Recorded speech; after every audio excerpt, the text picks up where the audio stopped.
grocery stores, and I'd be called like, oh, you're a stay-at-home, you're a house husband. And so I didn't realize how much that hurts until after a while, and how, I felt awkward. So I felt, in a way, I felt very lonely. I felt not appreciated. And I struggle with that. I struggle with my, like, am I a man because I'm doing this, right? Should I be working and making the big money? And so I struggle all this stuff up on myself.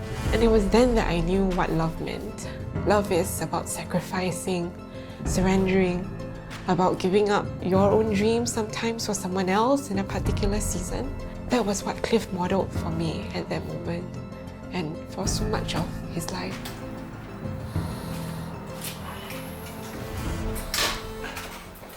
My name is Cliff. When I was 8, my family migrated from Hong Kong to Toronto in Canada.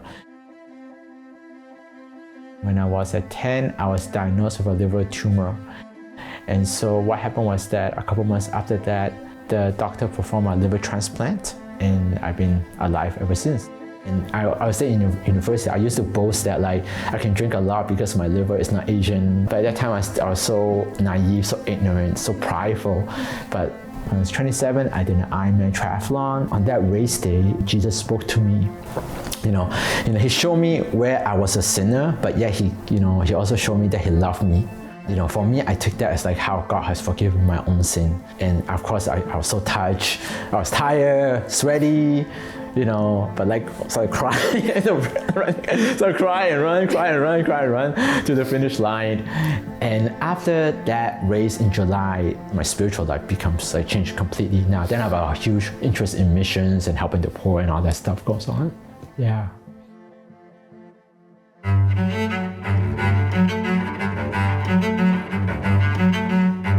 I suddenly got into triathlon, and I started meeting a lot of different friends, started to recover from an eating disorder, started to really find delight and joy in God. And one day, while I was going through this spiritual process in my head, trying to navigate what does triathlon mean in light of missions and the Christian life, like it's such an expensive sport, like is it even worth investing my time in?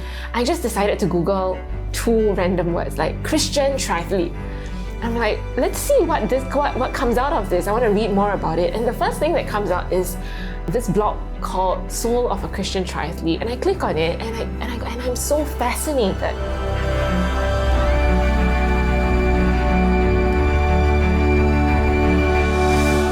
And I read this person's life, and I'm so inspired. So I just leave a comment on his blog, and I say, wow, like your life is so inspiring. On her comment, it has a link back to her blog. By the time she wrote to me, I was very interested in missions, and I told myself that like the relationship that I'm pursuing, the other person better be interested in helping the poor and do missions, or else I'm not interested because I don't want to spend that time explaining all this stuff. I'm in Toronto, which is the opposite side of the world is Singapore. So, and God hasn't called me to any place in Singapore. So immediately I wrote to her and say, just share about who I am. And we just started this email conversation about each other. Yeah, so crazy. I think as the emails got more and more frequent, I started to question it, like, oh my goodness, like what if this guy is not real? Like what if he has like a fake profile? What if his whole life is just built on this story that I don't even know about? And so I just told one mentor after another, after I even printed out his emails on like hard copy, and I brought it to them, and I'm like, each one of them came back and said, I know this sounds weird, but I sense God saying yes to this. Just keep on writing until he says no clearly. A lot of people ask us also, like, is there like the one person, and if I miss the one person, like, have I ruined my life, right? But I think, a lot of times we think of God being like a circus master, and we're like walking on this tightrope.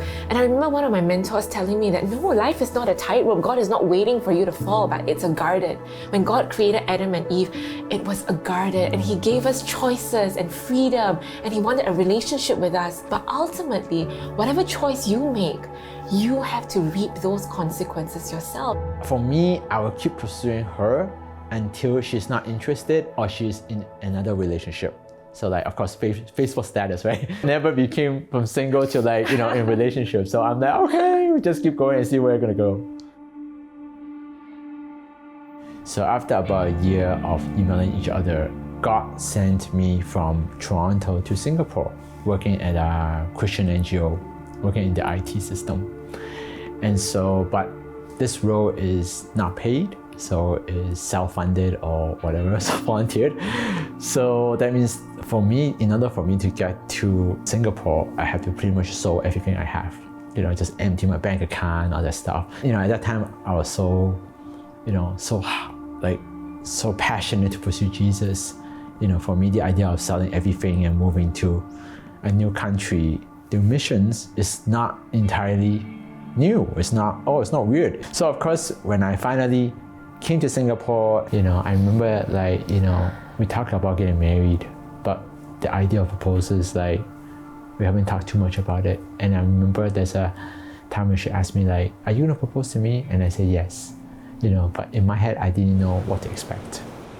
You know, my friends, they were in medical school, they were talking about like, you know, all the different kinds of stones and how much they were spending on them. And I knew that he couldn't spend a lot. In fact, I was okay with like costume jewelry, you know, like $15, $20. But I wanted him to pick out something. I wanted to see like his choice reflected in that piece of jewelry for me. What I decided to do is I took one of Wai Jia's ring, which she wore as a single person, and I decided to engrave like agape in it or something like that. And then, you know, and I thought, okay, I'll get her a teddy bear. When he presented my old ring to me, it was just like a plain metal ring. And to me, I felt like it was, like I carried a sense of suffering with it because I had gone through painful experiences as a single. And so for him to propose to me back with that same ring, even though it had the word agape on it, I think I was just in shock. And then when he gave me a teddy bear, I was like, oh my goodness, we really don't know each other. Like, I'm allergic to stuffed toys. And I was like,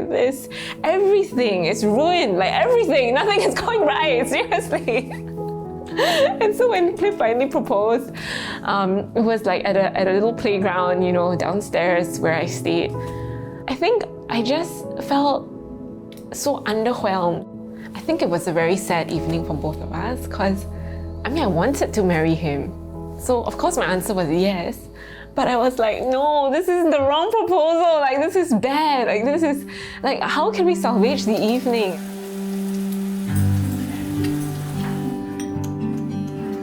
I think sometimes we take the relationship for granted. For example, I just use the example of like a plastic plant versus a real plant. A relationship is a real plant. You gotta water it, you know, I don't know, remove parasites, you know, you gotta take care of it, you gotta fertilize it, you gotta make sure that it's you know, in the sun. There's a lot of work, right? So a lot of times we treat our relationship, our marriage, or even our relationship with our kids like a plastic plant. It's like, it's always there, I know how to maintain it, it's fine. But unfortunately, you know, when a relationship deteriorates, in the beginning, nobody knows, right? It's only when it's so broken, and by that time, it's already too late. Just as we were engaged and we were about to get married, Cliff shared with me that his liver numbers were going haywire, and at this time he was writing to me from Canada. I thought to myself, like, will we even make it through the first year of marriage together? And so that was when I felt God speaking to me, like, do you want to wait until the end of your life before you pursue missions? Or do you want to do it while you're healthy and you have time together now? I had already applied to Johns Hopkins to pursue my Masters of Public Health when we felt God calling us to go to the mission field to serve in Uganda for a year. And I remember one day in the mission field, like, I just ran back to our little home crying because there was an African doctor that I was shadowing, and I remember him asking me, like, he said, "What is your specialty?" And I said, "I'm not specialized yet." And he just scoffed at me and he said, "You know, you should have come here when you were more useful." And I remember being in tears because I thought I had sacrificed so much.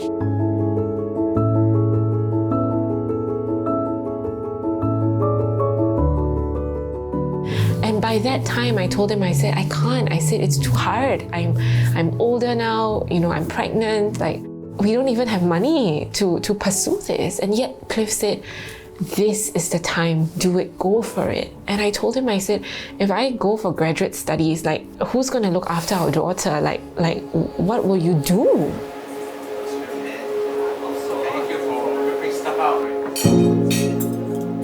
My role becoming a supporting husband or become a father is like, for me, it's like, that wasn't my plan. My plan was to study while she studied, so we should go study together. But yet, God led me in this path of being a hands-on father. Yeah, and that for me is unexpected. I remember him being so supportive, so 100% behind me, saying, this is God's will for your life. And my goal, my role now in this season is to support you. And I think when he said that, I just cried, I just teared, because I don't know a lot of husbands would say that. And I remember God affirming me through a dream even. And I dreamt that I was flying a kite. And halfway while the kite was flying, it fell to the ground. And in my dream, Cliff ran to the kite on the ground and he picked it up. And he passed it back to me and he said, I will help you fly your kite again. And it was then that I knew what love meant. Love is about sacrificing, surrendering, about giving up your own dreams sometimes for someone else in a particular season.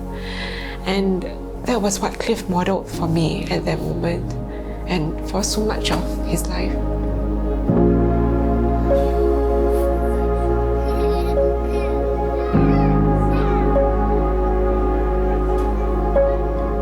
And I remember having this conversation and it was so hard because I think it hurt both of us to not just weigh and to consider the fact that his stay-at-home dad season was going to be extended.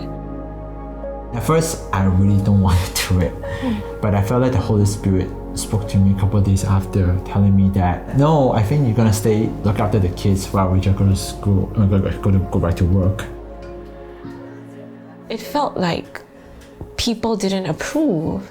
They say things that are condescending or sarcastic without even realizing it. And so often when we go out and come home, I remember after dinner when we put the kids to bed, we would just sit on the sofa and sometimes we would just either cry or just have a really sad moment on how we came to this decision and why people say that this is unbiblical or not right or it shouldn't be the way things are done, and we question ourselves, did we do the right thing?